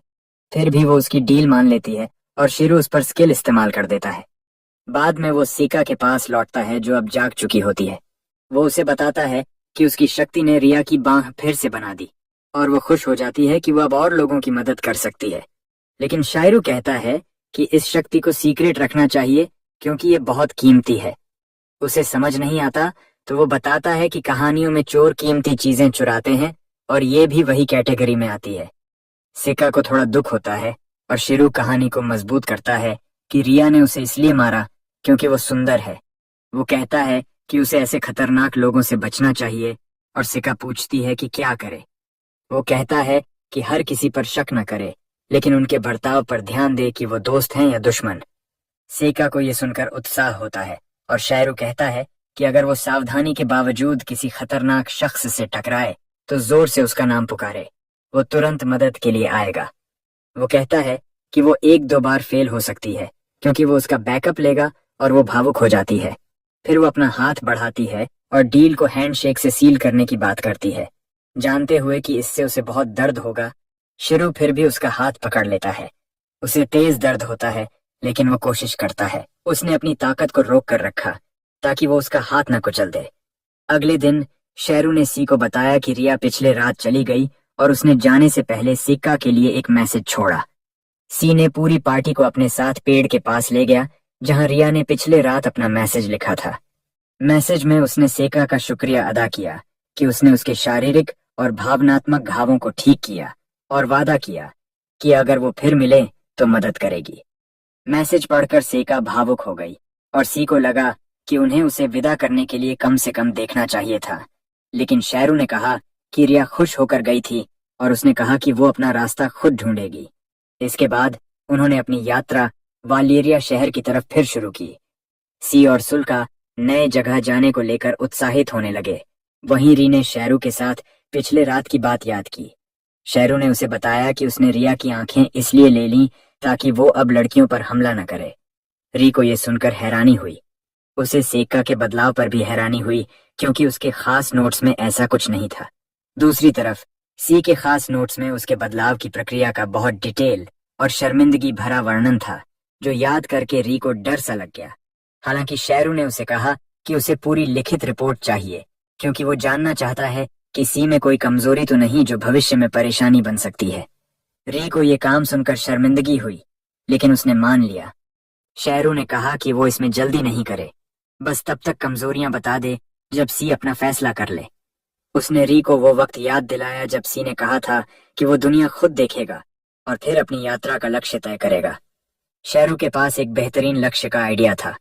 वो मानता था कि सी को राजा बनना चाहिए क्योंकि स्कैमर कायोहिरो ने उसे बताया था कि यहाँ तक दूसरी दुनिया के लोग भी राजा बन सकते हैं। उसने री से कहा कि सेका एक मासूम इंसान है जो असली दुनिया के बारे में कुछ नहीं जानती, लेकिन सी दुनिया की स्याह सच्चाई जानता है, फिर भी उसका दिल साफ है। उसका मानना था कि अगर सेजी एक राज्य पर राज करे तो सेक्का जैसे मासूम लोगों की मदद हो सकती है। री ने जवाब दिया कि शेरू भी ऐसा कर सकता है। उसने कहा कि अपनी कम आय दर की वजह से उसका देश सबसे गरीब होगा। ऊपर से वो लीडर बनने के लिए बना ही नहीं। दूसरी तरफ सी में एक करिश्मा है जो लोगों को उसके पीछे चलने को मजबूर करता है और वो किसी भी हालत में उन्हें अच्छे से लीड कर सकता है। वर्तमान में शेरू और री एक टीम है जिनका लक्ष्य बाकी दो पार्टी मेंबर्स से अलग है। शुरुआत में वो चाहते हैं कि सी और सेका जितना हो सके लेवल अप करें और ये मुश्किल नहीं होगा क्योंकि उनके सामने एक बड़ा मॉन्स्टर ग्रुप है। सी ने सबको कहा कि वो मॉन्स्टर ग्रुप को तोड़कर शहर के गेट तक पहुंचेंगे, लेकिन जैसे ही वो दौड़ने लगे सी अचानक रुक गया और बोला कि उसे अपने जूते की लेस बांधनी है। उसके जूते में उतनी लेस है जितने मेरे बैंक अकाउंट में 0। फिर भी सेका ने उसे माना और आगे दौड़ गई। शेरू ने उसका पीछा किया और हवा की दीवार बनाकर उसे मॉन्स्टर से बचाया। फिर पीछे मुड़कर देखा कि सेजी गोकू की तरह चीख रहा है ताकि वो अपने सुपर सायन एंजल फॉर्म में बदल सके। शेरू को लगा कि लेस बांधने का बहाना सिर्फ इसके लिए था, लेकिन फिर उसे याद आया कि सी के कपड़े हर बार बदलाव के साथ फट जाते हैं और वो सस्ते नहीं हैं। शुक्र है सी को भी ये याद आया। उसने अपने महंगे कपड़े उतारे, उन्हें अच्छे से मोड़ा और फिर से चीखना शुरू किया। इस बीच शेरू ने साइका को लेवल अप करने का प्लान बनाया। वो जल्दी कुछ खंडहरों में शरण लेने की जगह ढूंढा, लेकिन मॉन्स्टर दीवारें चढ़ने लगे। री ने सुझाव दिया कि उन्हें नीचे धकेल दें और सेका ने उसकी सलाह मानी। शेरू ने सर्वशक्तिमान भगवान का आशीर्वाद दिया जिससे उनकी ताकत बढ़ गई और उन्हें कोई दिक्कत न हुई। उसने फैसला किया कि बिना मॉन्स्टर मारे जंग को जितना हो सके टाल दे। इसलिए उसने कीचड़ से गोलेम बनाए जो मॉन्स्टर से सुरक्षित लड़ाई करें। फिर वो मुड़कर देखा कि सेजी कहाँ है। उसे निराशा हुई कि वो अभी भी चीख रहा है क्योंकि उसे गुस्से की जरूरत है बदलाव के लिए, लेकिन अभी कुछ नहीं था। अचानक उसे वो वक्त याद आया जब एक इंटर्न ने उसके जूते पर पैर रखा और उस गुस्से को चैनल कर वो बिना कपड़े फाड़े बदल गया। वो नीचे की तरफ दौड़ा और शेरू सोचने लगा कि आखिर उसके पंखों का क्या फायदा है। सेजी खंडहरों पर चढ़ गया जहां बाकी पार्टी थी और री को उसकी अजीब हरकतें देखकर क्रिंज अटैक आ गया। उसने खुद को वॉन्डरिंग एडवेंचरर हीरो अल्डाइन बताया और नीचे कूदकर अपनी खास ताकत से मॉन्स्टर खत्म कर दिए। सेका उससे बहुत प्रभावित हुई, लेकिन री को उसकी अजीब हरकतें देखकर उल्टी आने को हुई। इस बीच सेजी छोटे मॉन्स्टर से लड़ता रहा, लेकिन जब उसे एक विशालकाय रॉक गोलेम का सामना हुआ तो उसने अपनी ताकत बंद कर दी ताकि बाद में ऑनरा फार्म कर सके। इसके बाद उसने सारे मॉन्स्टर खत्म कर दिए और गायब हो गया, फिर अपनी नॉर्मल फॉर्म में लौट आया। सेका को शक तक नहीं हुआ कि सेजी ही अल्डाइन था और उसने उसे बताया कि हीरो कितना कूल था। उसे सुनकर सेजी खुश हुआ और चाहा कि बाकी भी उसकी तारीफ करें। शेरू सोचने लगा कि क्या सच में इस नार्सिसिस्टिक इंसान को राजा बनाना सही होगा। जल्दी ही वो वालियरिया शहर पहुंचे और वहां कई सरप्राइज मिले। शहर का चौराहा जीवंत और खुशहाल लोगों से भरा था और शहर के केंद्र में एक बड़ा कासल था। लेकिन हैरानी की बात थी, एक जॉब सेंटर जो कासल के बगल में था, और शेरू को उन कॉर्पोरेट स्लेव्स पर बहुत तरस आया जो वहां घूम रहे थे। उसके बाद उन्होंने अपने सामान ले जाने वाले जानवर को शेड में लौटा दिया, लेकिन आदमी ने सेजी से कहा कि वो दूसरे जानवर को नहीं ले जा सकता। शेरू तो बहुत कुछ बर्दाश्त कर लेता, लेकिन उसे जानवर कहे जाने से उसे गुस्सा आ गया और आदमी उसकी नजर से डर गया। तभी सेका ने एक जानवर देखा जो शेरू जैसा दिखता था और वो भी हैरान हुआ। हालांकि सेका को वो क्यूट लगा, लेकिन ये बात करने लायक नहीं क्योंकि उसे सब कुछ क्यूट लगता है। इसके बाद उन्होंने शहर की खोज शुरू की और साका हर छोटी चीज से डिस्टर्ब हो रही थी। शेरू सोचने लगा कि ये दुनिया शांत और खुशहाल लगती है, लेकिन उनके जैसे दूसरी दुनिया के लोगों के लिए कई समस्याएं हैं। सबसे बड़ी दिक्कत ये है कि मॉन्स्टर पैसे नहीं छोड़ते और उन्हें पैसों की सही आमदनी ढूंढनी होगी ताकि वो अच्छे से जी सकें। शेरू सोचता है कि अगर वो अपनी सर्वशक्तिमान ताकत का इस्तेमाल करे तो सब आसान हो सकता है, लेकिन उसे लगता है कि ये तरीका उसके मासूम साथियों के लिए नुकसानदायक होगा और उसे चालाकी से काम लेना होगा। रात में वो एक इन में रुके और सेजी ने शेरू को बताया कि उसने शहर में पूछा और जाना कि यहाँ पैसे कमाने के लिए जॉब ढूंढनी होगी। शेरू को यह सुनकर निराशा हुई कि दूसरी दुनिया में भी जॉब की तलाश करनी पड़ेगी, लेकिन सेजी ने उसे डिटेल्स दी। उसने कहा कि यहाँ 2000 आरे महीने की सैलरी ठीक मानी जाती है। शेरू ने पूछा कि क्या मॉन्स्टर मारने का कोई इनाम नहीं, जैसा कल हुआ था। सेजी ने कहा कि जब तक उन्हें मॉन्स्टर हंट का क्वेस्ट न मिले उन्हें पैसे नहीं मिलेंगे। शेरू को याद आया कि जॉब सेंटर में कुछ हाई पेइंग जॉब्स थे। उसे एक डिटेक्टिव असिस्टेंट की जॉब याद आई जो 10,000 रास महीने देती थी, और एक कचरा साफ करने की जॉब थी जो 28,000 रास महीने देती थी। उसने सेजी को ये जॉब्स बताई और कहा कि ये संदिग्ध लगते हैं क्योंकि इनके लिए कोई एक्सपीरियंस या क्वालिफिकेशन नहीं चाहिए। उसे डर था कि सिक्का इन जॉब्स में फंस सकती है और उसे इनसे दूर रखना होगा। सेजी ने उसकी बात मानी और कहा कि साधारण जॉब्स से तो नॉर्मल जिंदगी ही मिलेगी, लेकिन हाई पेइंग जॉब्स या तो शक के दायरे में हैं या फिर बहुत एक्सपीरियंस चाहते हैं। अचानक सेजी को एक आइडिया आया और उसने शेरू से पूछा कि वो कसीनो जाने के बारे में क्या सोचता है। शेरू को सुनकर हैरानी हुई कि उनका हीरो भी जुआ खेलना चाहता है, लेकिन सेजी ने कहा कि वो सिर्फ जानकारी जुटाना चाहता है। उसने कहा कि बाजार में तो सिर्फ आम लोग मिले जो आमदनी करते हैं, लेकिन कसीनो में जरूर ऐसे लोग मिलेंगे जो अनोखी जॉब्स करते हैं या बहुत पैसे कमाते हैं। उसका मानना था कि जानकारी उनके लिए सबसे बड़ी करेंसी है और वो इसे इस्तेमाल करेगा ताकि उसकी पार्टी बिना चिंता के जिंदगी बिता सके। शेरू को उसका प्लान पसंद आया और अगली रात पूरी पार्टी एक ग्रैंड कसीनो की तरफ चली गई। सेका ने तुरंत अपनी किस्मत आजमाई और वेट्रेस ने शेरू को ड्रिंक रिफिल ऑफर की, लेकिन उसकी शक्ल देखकर उसे घिन आई। कसीनो के बाकी ग्राहक भी वहीं थे, लेकिन शेरू को इससे ज्यादा फर्क नहीं पड़ा। भाग्यवश सेको ने अपनी पहली जुआ खेली और जीत गई, जिससे वो बहुत उत्साहित हो गई। दूसरी तरफ सेजी लोगों से बात करके जानकारी जुटा रहा था और री अपने तरीके से यूजफुल चीजें ढूंढ रही थी। इस बीच सेका ने अगले राउंड में सब कुछ लगा दिया और पहली जीत के सारे पैसे हार गई। वो थोड़ा और खेली, लेकिन फिर भूख लगने पर ब्रेक लेकर बर्गर खाने चली गई। शेरू ने पूछा कि उसने कितने पैसे खर्च किए और उसने बताया कि करीब 20,000 रास, जिससे शेरू के बाल उड़ गए। तभी कसीनो का मैनेजर काजा सेका के पास आया और बोला कि उसने उसकी खेल देखी थी और उसकी फाइनेंशियल स्टेटस जानना चाहता है। सेका ने कॉन्फिडेंटली कहा कि वो अमीर है और शेरू घबरा गया क्योंकि उसे रोकना चाहिए था। काजा को यह सुनकर बहुत खुशी हुई और वो सेका की तारीफ करने लगा। उसने पूछा कि क्या वो उसके ऑफिस में प्राइवेट बात कर सकती है, और सेका ने सिर्फ तभी हाँ कहा जब शेरू को भी बॉडीगार्ड के तौर पर आने दिया गया। ऑफिस में एक नौकर ने सेका के लिए हॉट कोको लाया। शेरू ने कमरे को चेक किया और सोचा कि कसीनो से बहुत पैसे आते हैं। अचानक काजा ने सेका की तारीफ शुरू की और कहा कि उसे उसकी बिना हिचक सब लगाने की हिम्मत ने प्रभावित किया। उसने कहा कि अमीर लोगों को ऐसे ही जुआ खेलना चाहिए। सेका को यह सुनकर अच्छा लगा। काजा ने उसे बताया कि वो इतना प्रभावित हुआ कि उसके पास एक खास ऑफर है। उसने एक गोल्डन एक्स्ट्रा स्टेज पास दिखाया जो सेका को कसीनो में वीआईपी बनाएगा और उसे आम ग्राहकों के लिए भी रोमांचक खेलों में एक्सेस देगा। उसने कहा कि आमतौर पर इसमें 20,000 रास की फीस लगती है, लेकिन सेक्का के लिए वो इसे माफ कर देगा। सेक्का को ऑफर लुभाया, लेकिन उसने कहा कि अगले साल मेंबरशिप चार्ज देना होगा। शेरू को गर्व हुआ कि आखिरकार सेक्का को शक होने लगा, लेकिन काजा एक चालाक इंसान था जो अभी रुकने वाला नहीं था। उसने कहा कि उसकी मेंबरशिप फीस पूरी जिंदगी के लिए माफ होगी, क्योंकि वो उसे वीआईपी बनाना चाहता है। सेका ने पूछा कि उसमें ऐसा क्या खास है, और उसने जवाब दिया कि उसकी जुआ शैली ने उसे प्रभावित किया और वो उसे और जुआ खेलते देखना चाहता है। सेका लुभाई गई और शेरू से पूछा कि क्या करे। शेरू को लगा कि सिर्फ मेंबरशिप कार्ड लेने में हर्ज नहीं, लेकिन उसने सुझाव दिया कि पहले सेजी से बात करे। सेका को ये आइडिया पसंद आया और काजा ने कहा कि वो सेजी से भी बात करना चाहेगा अगर वो अमीर है। सेका ने कहा कि सेजी अमीर है, लेकिन उतना नहीं जितना वो, और शेरू को उसकी भविष्य की चिंता होने लगी।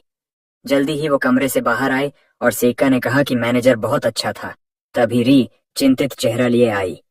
सेका सेजी को ढूंढने चली गई और शेरू री से बात करने रुक गया, जिसके पास काजा के बारे में परेशान करने वाली खबर थी।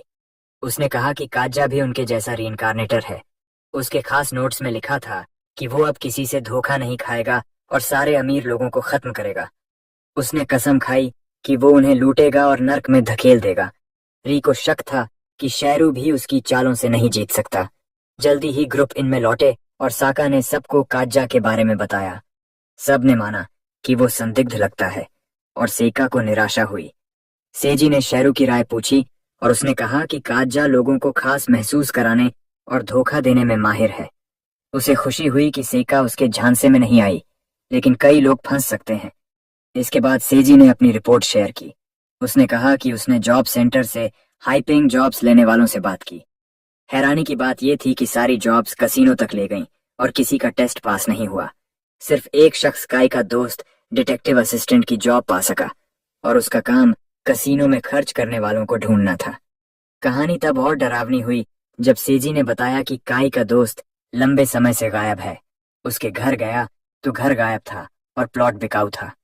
उसका फैमिली रजिस्टर भी गायब था और पुलिस ने गुमशुदगी की रिपोर्ट तक नहीं ली, मानो वो कभी था ही नहीं। शेरू को यकीन हो गया कि काजा इसके पीछे है। उसने देखा कि री कुछ बताने को घबराई हुई है, तो उसने इशारा किया कि वो जो भी कहे वो उसका साथ देगा। री को राहत मिली और उसने सेजी को कसीनो के पिछले गेट के पास मिली एक चीज दी। सेजी और शेरू ने कपड़ा हटाया तो एक इंसानी उंगली देखकर घबरा गए और सेका को देखने से रोक दिया। री ने बताया कि वो पिछले गेट के पास थी जब एक आदमी कुछ ढो रहा था और उंगली उसकी बोरियां से गिर गई। पास जाकर उसे समझ आया कि ये क्या है और उसे सोचना पड़ा कि उंगली ले या उसका पीछा करे। सेजी ने कहा कि उसने सही किया, क्योंकि अकेले पीछा करना खतरनाक होता। अब उसे यकीन हो गया कि कसीनो में कुछ गड़बड़ है और उन्हें और पता लगाना होगा। सेका ने तुरंत अंडरकवर जाने की पेशकश की, क्योंकि काजा ने उसे चुना था। री और शेरू ने चेतावनी दी कि यह खतरनाक है क्योंकि अमीर लोग निशाना हैं, लेकिन सेका गुस्से में बोली कि काजा ने दूसरों को धोखा और नुकसान पहुंचाया, उसे हर हाल में रोकना होगा।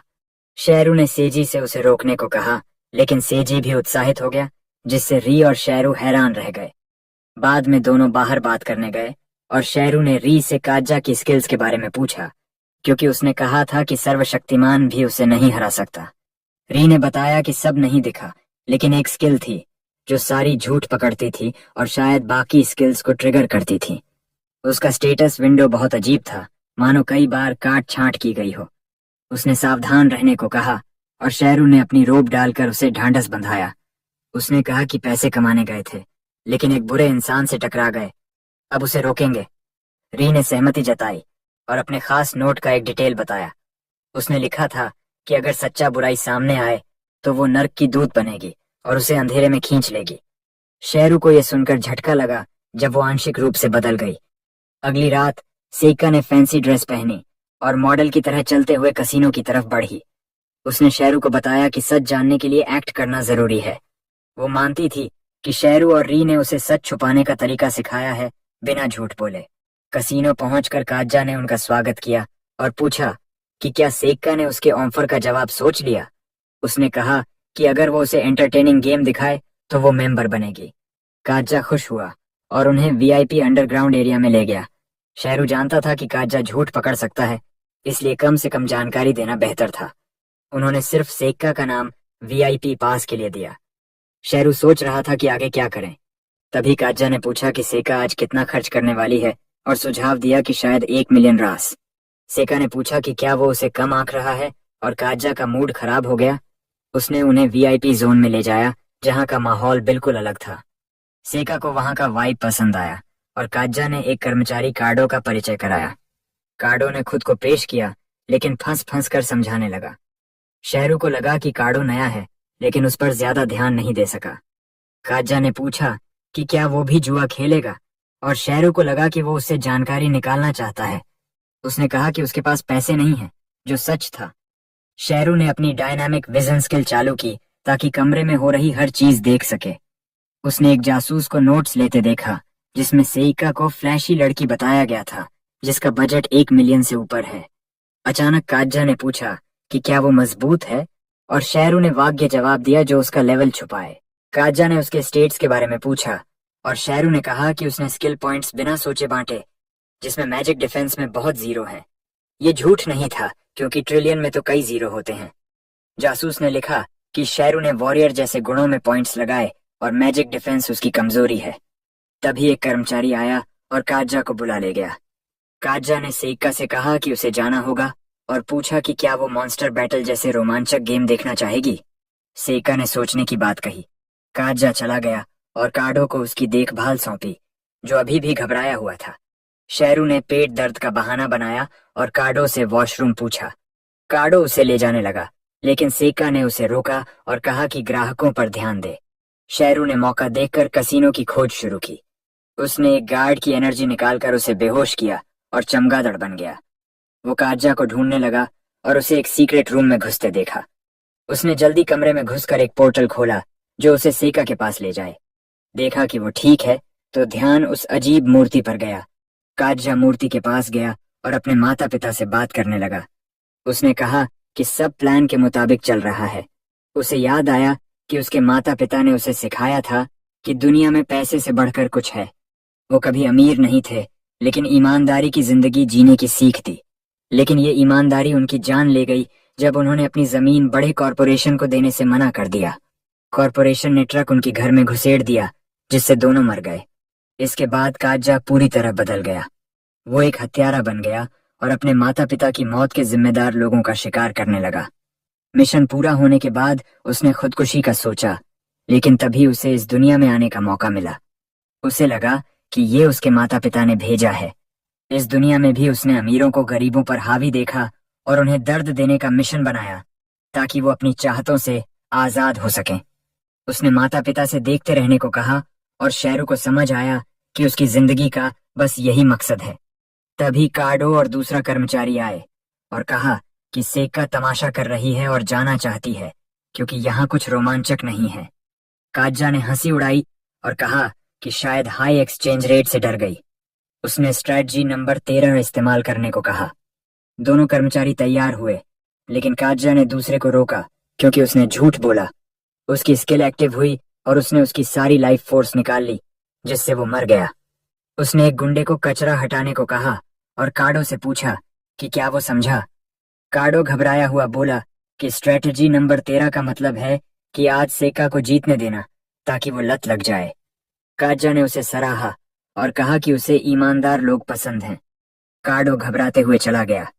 शेरू को काजा की ताकत का और पता चला। वो सेइका के पास लौटा, जो काजा की स्ट्रेटजी के मुताबिक जीत रही थी, लेकिन शेरू का ध्यान भटका क्योंकि उसने किसी की मौत देखी थी। अचानक सेइका ने उसे ध्यान देने को कहा क्योंकि उसने 6 बार लगातार जीत हासिल की। शेरू ने पूछा कि उसने कितना जीता और उसने बताया कि 2 मिलियन रास। कार्डो और डीलर घबराने लगे क्योंकि सेइका अगले राउंड में सारा पैसा लगा रही थी। कार्डो ने उसे समझाया कि हर बार सब लगाने की जरूरत नहीं, लेकिन सेइका बोली कि यही उसका स्टाइल है। कार्डो को कसीनो डूबने का डर सता रहा था, इसीलिए वो काजा को रिपोर्ट करने चला गया। शेरू फिर गहरे विचारों में डूब गया। उसे लगा कि उसकी आय का हिस्सा निकालने का नियम कसीनो चिप्स पर लागू नहीं होता। तभी काजा आया और सेइका की जीत की बधाई दी। शेरू ने काडो का सूझा चेहरा देखा और काज्जा ने कहा कि ऐसी प्रतिभाशाली जुआरियों को और बेहतर गेम खेलना चाहिए। सेका को उत्सुकता हुई और काज्जा ने कहा कि अब उसे कोलिजियम ले जाएगा, जो वीआईपी स्टेज से भी खास है। वो और गहराई में गए और एक अंडरग्राउंड एरिना में पहुंचे, जहां जादुई जानवरों को जेलों में रखा था। काज्जा ने कहा कि मॉन्स्टर बैटल उसका कसीनो का सबसे बड़ा गेम है, जिसमें सेका पैसे लगा सकती है और जानवर उसके लिए लड़ेंगे। सेका को यह सुनकर चिंता हुई और एक मॉन्स्टर की दहाड़ ने उसे डरा दिया। काज्जा ने जानवर को शांत किया और शेरू ने पूछा कि ये कहां से आया, क्योंकि उसने जंगली में ऐसा नहीं देखा। काज्जा ने कहा कि ये कसीनो में बनाए गए खास मॉन्स्टर हैं। शेरू को यह सुनकर हैरानी हुई। काज्जा ने सेका से पूछा कि क्या वो इंटरेस्टेड है, लेकिन वो घबराई हुई थी। शेरू ने फैसला किया कि घर जाने का वक्त है। उसने सेजी का बहाना बनाया और सेका ने काज्जा से कहा कि आज वो घर जाएगी और सेजी को इन गेम्स के बारे में बताएगी। काज्जा उसे रोक नहीं सका और काडो को उसे बाहर ले जाने को कहा। लिफ्ट में सेका ने काडो का सूजा गाल देखा और उसे ठीक करने के लिए अपनी हीलिंग मैजिक यूज की। काडो की नजर बदल गई और उसने सेका को भागने को कहा, कभी कसीनो न लौटे। शेरू सोच में पड़ गया कि क्या ये सही है। काज्जा उसकी जान के पीछे पड़ा है। वो उसे बताता है कि कई अमीर लोग और उसके कई साथी उसकी वजह से मरे हैं और वो खुद भी किसी भी वक्त अपनी जान गंवाने से डरता है। शेरू उसे अपने साथ आने को कहता है, लेकिन काडो नहीं भाग सकता क्योंकि काज्जा के पास उसकी सारी जानकारी है। वो उन्हें बाहर जाकर कैसिनो की सच्चाई फैलाने को कहता है ताकि एक दिन कोई हीरो आकर इसे खत्म कर सके। और उसकी ये इच्छा तुरंत पूरी हो जाती है जब सी, जिसे हीरो एल्डेन भी कहते हैं, री के साथ वहां पहुंचता है।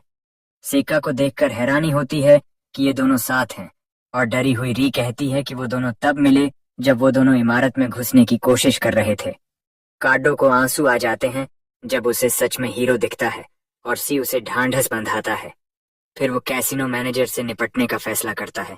शुरू साथ जाने को तैयार होता है और सी अपनी पंखों को अंदर करके लिफ्ट में फिट हो जाता है। काडो भी साथ आता है और बताता है कि काज्जा को लोगों की जिंदगी और स्किल्स चुराने का हुनर है, जो उसे झूठ बोलते हैं। जब वो वीआईपी फ्लोर पर पहुंचते हैं, काडो ग्राहकों से चिल्लाकर बाहर जाने को कहता है क्योंकि बेसमेंट में राक्षस आजाद हैं और वो हमला कर सकते हैं। ग्राहक घबराकर भागने लगते हैं और कर्मचारी स्थिति संभाल नहीं पाते। काडो फिर सी और शुरू को बेसमेंट ले जाता है, लेकिन दूसरा कर्मचारी उनकी लिफ्ट ले लेता है और काज्जा को चेतावनी देने नीचे चला जाता है। काडो घबराता है क्योंकि अब उनके पास नीचे जाने का कोई रास्ता नहीं है। तभी सेका अपने फरिश्ते रूप में वहां आती है। सी उसे देखकर चौंक जाता है क्योंकि उसने उसे कभी अपने एलियन रूप में नहीं देखा। वो पूछता है कि वो आखिर है कौन और साका शेरू से उसकी पहचान गुप्त रखने को कहता है।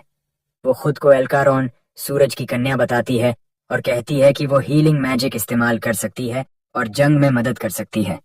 सी को उसकी टीम में खुशी होती है और शुरू सोचता है कि दोनों एक ही तरंग पर काम कर रहे हैं, लेकिन उसे 2 डुलू कॉस्प्लेयर्स से नहीं बल्कि 3 से निपटना है। तभी री वहां शैतान के रूप में आती है और शुरू को उसकी सच्ची पहचान समझने में वक्त लगता है। वो उससे पूछने ही वाला होता है कि री उसे हवा से हथियार बनाकर मार देती है क्योंकि वो नहीं चाहती कि उसका भाई उसकी पहचान जाने, लेकिन सी को उसका हथियार ज्यादा पसंद आता है। री कहती है कि वो अपनी कल्पना से हथियार बना सकती है। इससे सेका और सी प्रभावित होते हैं और खुश री सबको हथियार देती है। तभी लिफ्ट वापस आती है और पार्टी अंदर चली जाती है। काडो भी साथ आना चाहता है, लेकिन सी उसे बाहर निकलने को कहता है। शुरू थोड़ा स्मार्ट तरीके से कहता है कि वो कैसिनो की गलतियों के सबूत इकट्ठे करे ताकि सरकार के उस दफ्तर का कनेक्शन उजागर हो सके जिसने उसे इतना ताकतवर बनाया। काडो ये मिशन ले लेता है और शुरू की पार्टी बेसमेंट की ओर चली जाती है। शुरू सबको सावधान रहने को कहता है और कहता है कि काज्जा से वो खुद निपटेगा। वो जानता है कि काज्जा एकदम बुरा इंसान है और बदल नहीं सकता, इसलिए वो नहीं चाहता कि सी और सेका जैसे मासूम लोग उसका सामना करें। इसके बाद वो बेसमेंट पहुंचते हैं और पता चलता है कि काज्जा ने उस कर्मचारी की जिंदगी चूस ली है जो उसे चेतावनी देने आया था। लेकिन यहीं वीडियो खत्म हो जाता है। चैनल को लाइक और सब्सक्राइब करना न भूलें। शुक्रिया देखने के लिए और अगली बार मिलते हैं।